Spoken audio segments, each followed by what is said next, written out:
Hey guys, welcome back to my channel. I'm Eric and I like to read, and today I'm going to be doing my anticipated November new book releases.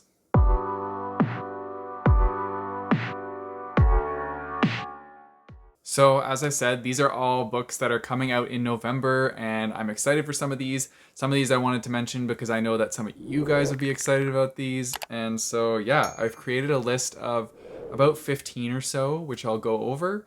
And yes, we'll talk about them, and I'll give you like a little synopsis for some of them. Some of them I can't because they're sequels, so I can't really go too much into what they're about. But let's go through the list and find out what there is. So the first one on my list is a new book coming up by Marissa Meyer, and you actually can't see it. It's like right over here on the other side of Dark Age, but I have all of her like other books from the Lunar Chronicles.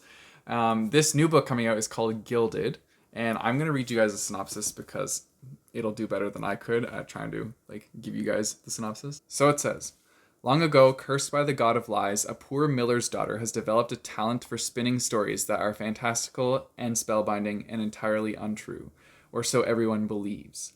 When one of Cyrilda's outlandish tales draws the attention of the sinister Erkling and his undead hunters, she finds herself swept away into a grim world where ghouls and phantoms prowl the earth and hollow-eyed ravens track her every move. The king orders Cyrilda to complete the impossible task of spinning straw into gold, or be killed for telling falsehoods. In her desperation, Cyrilda unwittingly summons a mysterious boy to her aid. He agrees to help her for a price. Love isn't meant to be part of the bargain. Soon, Cyrilda realizes that there is more than one secret hidden in the castle walls, including an ancient curse that must be broken if she hopes to end the tyranny of the king and his wild hunt forever. So that sounds like quite a thrill ride of fantastical things all put together in one book. And yeah, I think that will be a really interesting book. I'm also really curious about her Lunar Chronicles. I've heard that they're really good. I probably should pick them up at some point, but yeah. I bought them all on a whim, so I'm going to read them eventually, but we'll see. Anyways, if you want to pick up Gilded, it's coming out on November 2nd. The next book I have on my list is Reaper, and this is by Will White, and this is the 10th book in the Cradle series. Now, this series I have not picked up yet, but Marcus convinced me to download the first 3 of them on Kindle because there was a promotion or something where you can get a bunch of them for free. So I downloaded the first 3 and I have them. So he wanted me to mention this one because he's very excited about this series and he really wants me to get reading them because he thinks that I'm going to really enjoy them. The Goodreads synopsis is not that long, so I'll just read it because it's very short. It says, Sacred artists... Oh, by the way, this is the synopsis for the first one in the series, which is called Unsold, not Reaper. Anyways. Sacred artists follow 1,000 paths to power, using their souls to control the forces of the natural world. Lyndon is unsold, forbidden to learn the sacred arts of this clan. When faced with a looming fate he cannot ignore, he must defy his family rules and forge his own path. That's all Goodreads gives us, and that leaves me wanting to know more. Yeah, so I actually have this first one on my Kindle. We'll see when I pick it up. Maybe it might be next month, who knows? Marcus is going to be choosing my entire November TBR, so I literally have no idea what I'm going to be reading next month. Yeah, who knows? But anyways, the 10th one comes out on November 2nd.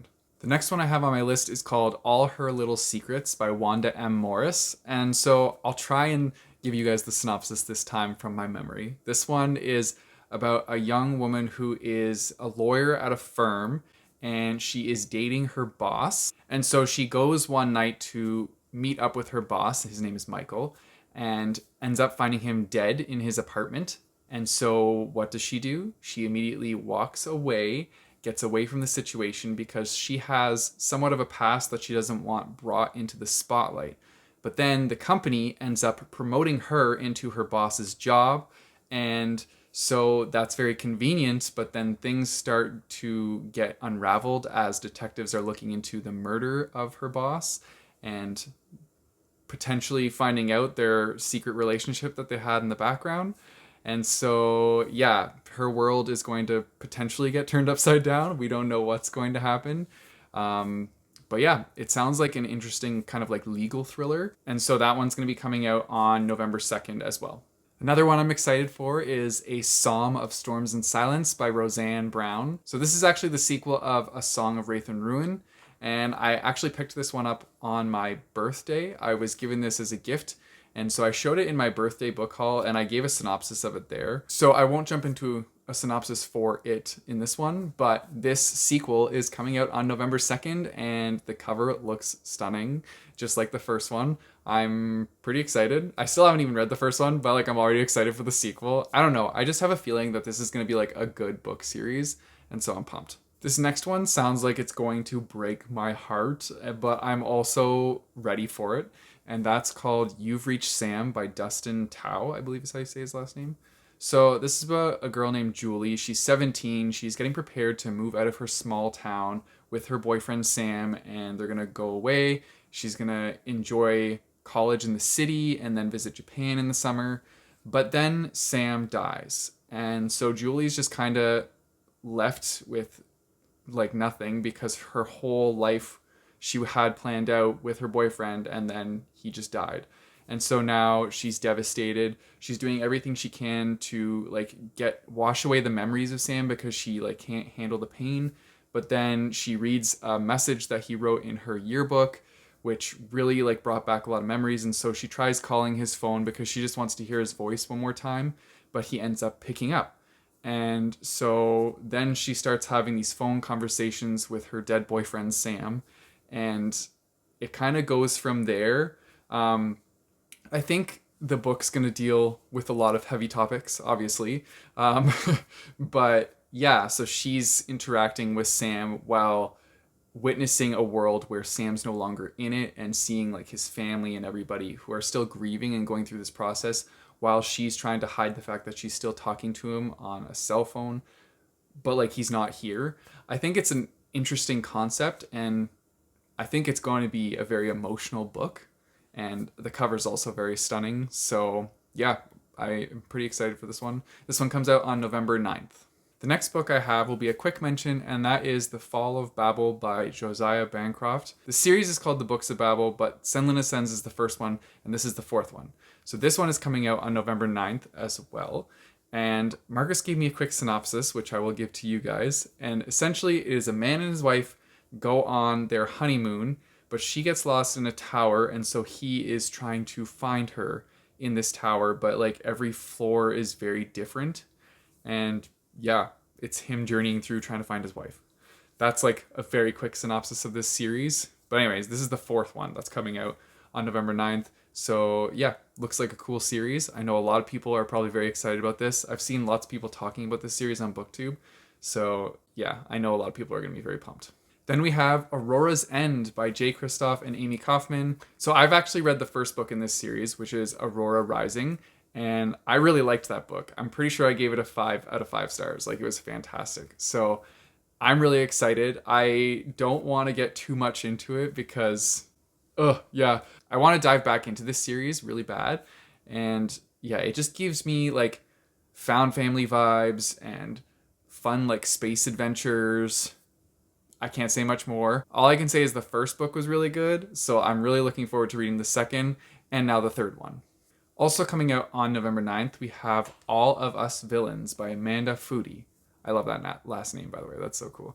Anyways, I talked about this book briefly in my last video, I think, but I gave a synopsis, so I'm going to give you the official synopsis, and we'll see if I did it justice or if this is better. I'm telling you, this is probably going to be better because it's Goodreads, so here we go. The blood moon rises, the blood veil falls, the tournament begins. Every generation, at the coming of the blood moon, 7 families in the remote city of Ilvernath, interesting city name, each name a champion to compete in a tournament to the death. The prize, exclusive control over a secret wellspring of high magic, the most powerful resource in the world, one thought long depleted. This year, thanks to a salacious tell-all book, the 7 champions are thrust into worldwide spotlight, granting each of them new information, new means to win, and most importantly, a choice. Accept their fate or rewrite their story. But this is a story that must be penned in blood.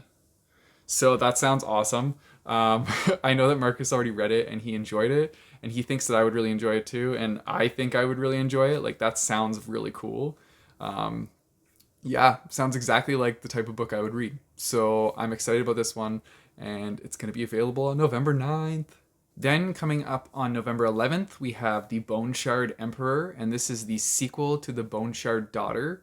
Now, this is another one that I'll probably read the synopsis for just because it's like, I feel like when it comes to fantasy books, it's just easier for me to read the synopsis because it's better for me to convey it that way. But like when it comes to contemporaries or thrillers, I can do all right, like giving you guys the synopsis. But anyways, I'm gonna read this one for you guys, and I'm reading the Bone Shard Daughter synopsis. So the previous one, not this one. This one's the sequel.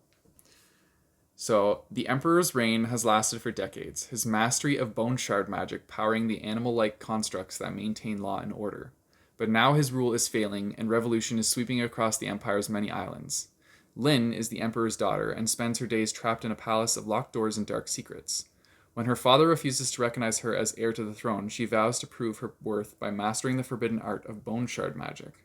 Yet such power carries a great cost, and when the revolution reaches the gates of the palace, Lynn must decide how far she is willing to go to claim her birthright and save her people. So yeah, that sounds pretty good.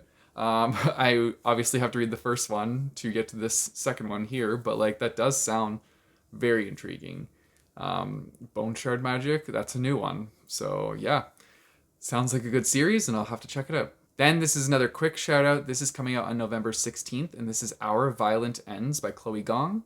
So this is the sequel to Our Violent Delights, which came out, I believe it was last year, and it was like all over BookTube. Everyone was talking about this book. So now the sequel's coming out, and I feel like it's going to be another just complete resurgence. Everybody's going to be talking about this book again and talking about the sequel, so you can get your hands on it on November 16th. Then also on November 16th, we have The Nobleman's Guide to Scandal and Shipwrecks. So I know this is, I think, the third book in this series. I think the first one was A Gentleman's Guide to Vice and Virtue, and I know that this series has pirates in it, and it also has LGBTQ plus rep in it. That's all I really know about this series, to be honest, but like that is enough to hook me. I love pirates and I love LGBTQ plus rep, so yeah, you got me. But anyways, the third book is coming out on the 16th. Next up, coming out on November 23rd, is Cytonic by Brandon Sanderson, and I know a lot of you guys are going to be super excited about this. I am super excited about this. So this is the third book in like the Skyward series. Skyward is the first one, and that's the one that I've read so far. I haven't moved on to Starsight yet, but I adored Skyward. It made it onto my top sci-fi books list, and that's a big deal because the books on that list are my favorites. I just love them. I still like think back on Skyward and my first time reading it with very fond memories. I love the main character of that book. Spensa is just like to die for. She's such a great character. And it was so fun. It was such a fun time reading that book. And so I'm really excited that the third book is now out because now I can read the second book and the third book fairly closely together.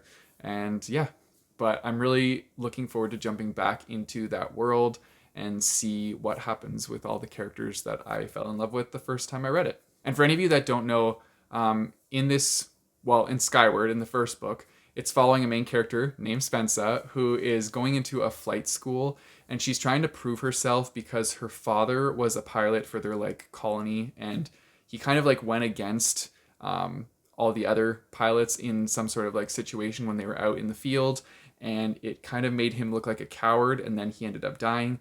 And so she's trying to not be the coward and kind of like show everybody that she's not like her father, and go into this flight school. And yeah, I can't say too much more, but it's really good. I strongly suggest picking this book up if anybody likes sci-fi or just wants like a spitfire of a main character. This one's for you. This next one is specifically for Hugo from Scientists Reading World, and this is Wish You Were Here by Jodi Picoult.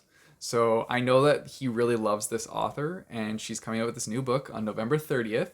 And so this one is following a woman who, her and her husband are about to go on their honeymoon, and so they're really excited. They have this all expenses paid trip, but then some sort of like disease hits, or it's kind of like similar to like the coronavirus and a pandemic.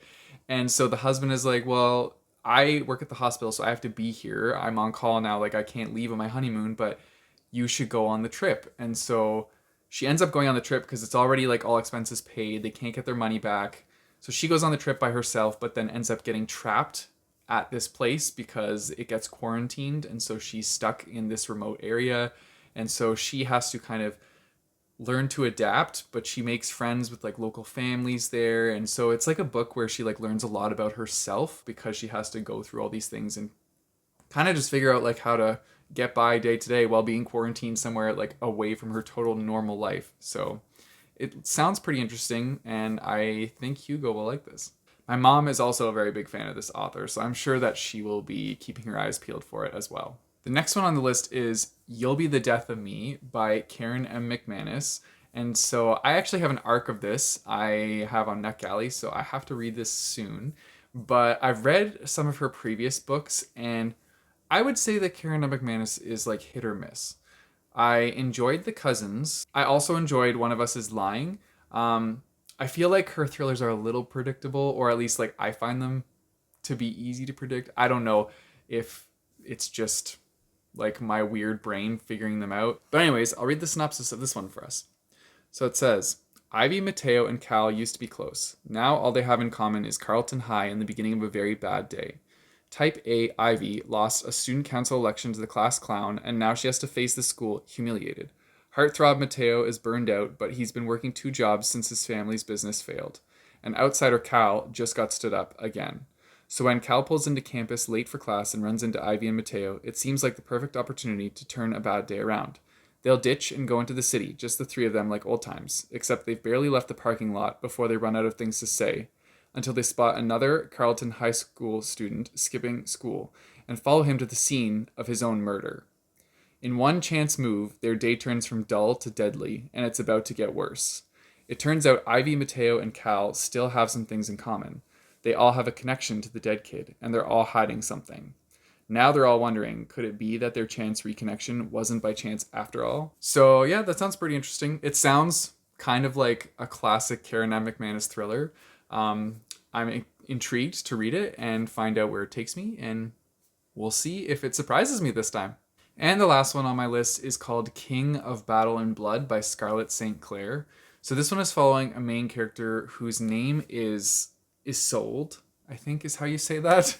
And so she has to marry the vampire king Adrian to put like pause to this giant war that's happening. Essentially, she's marrying him so that the war will end, and that was like the agreement they made. So it's kind of like the vampire king's revenge against her father. But anyways, so she has to get married to him, but she ends up trying to kill him, and it doesn't go well, and he survives. And so he threatens that if she tries to kill him again, he will turn her into the undead, which is like the thing that she wants the least in the world. And so she is just trying to survive her marriage to this vampire king. But she's also trying to figure out like why else he chose her to marry him, because she thinks there's some like underlying things in the background that she doesn't know yet. And so, yeah, she's trying to survive a court of vampires while also being married to a vampire king. It just sounds like a very fun like vampire book, and I haven't read a vampire book in a long time, so that could be a fun time. But yeah, I thought you guys might want to know about that one. And that one also comes out on November 30th. And that's it for all my anticipated November books coming out. Let me know if you guys are also anticipating any of these books, or if you have any other ones that you would like to mention that are coming out in November. Drop that down in the comments below. Also, let me know which one of these sounded like your favorite. I think my favorite is probably Cytonic, just because like I'm so excited for Skyward. I don't know if you guys got that vibe for me, but like I'm pretty pumped for that series to like keep going, because I just enjoyed the first one so much. So that's my favorite. But I want to know what yours is, so let me know down below as well. And now for our independent bookstore shout out. Okay guys, today's independent bookstore is for Alpine Book Peddlers, and this is in Canmore, Alberta. So this is their website. I love their little logo of the bear reading a book. I think that's so cute. Anyways, so this is their site. Apparently they have a new book called Alberta Blue, children's book that just came out. So that's pretty cool. They have a winter children's book wish list. They have a giant thing of different categories here on the side, so you can like check out guidebooks or like maps, stuff like that. They have their new books in nonfiction, fiction. Oh, I like actually how they have this labeled. It's pretty cool. Yeah. Oh, and the Here for Good t-shirt campaign. That's pretty cool. They support local businesses with the t-shirt. So that's awesome. So if you're in Canmore, you should go check out Alpine Book Peddlers. If you guys want to support me, I have a Patreon and a Coffee page, which I'll put in the description down below, as well as a link to buy my bookmarks. You guys know the drill. Don't forget to like and subscribe. Hit that bell notification button so you get notified when I post new videos. I post my videos on Mondays and Thursdays. And until next time, keep on reading.